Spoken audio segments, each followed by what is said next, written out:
રહેણાંકમાં bike સવાર દંપતીને રખડતા પશુએ અડફેટે લીધા બાદ પણ તંત્ર જાગ્યું ન હોવાનું સામે આવી રહ્યું છે. રહેણાંક વિસ્તારમાં જાહેર માર્ગ ઉપર લડતા આખલાઓએ રાહદારીઓના જીવ પુનઃ જોખમમાં મૂક્યા હતા.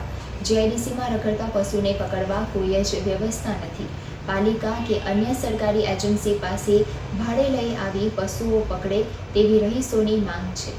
અંકલેશ્વર નોટિફાઈડ ઓથોરિટી દ્વારા રખડતા પશુના ભોગ માનવી બન્યા હોવા છતાં પણ હજુ સુધી તંત્ર જાગ્યું ન હોવાનું સામે આવી રહ્યું છે.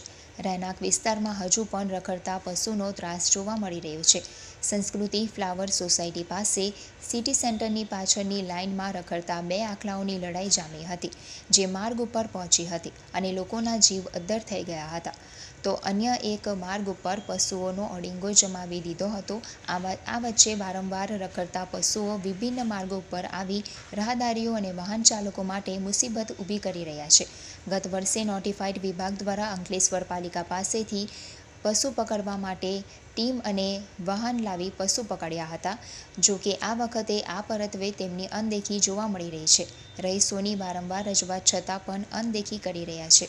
ત્યારે લોકોમાં હવે રોષ ભભૂકી ઉઠ્યો છે કે કોઈ નિર્દોષ માનવી મોતને ભેટે બાદ જ નોટિફાઈડ પશુ પકડશે કે પછી બસ આમ જ આંખ બંધ કરીને બેસી રહેશે તેવી ચર્ચાએ જોર પકડ્યું છે.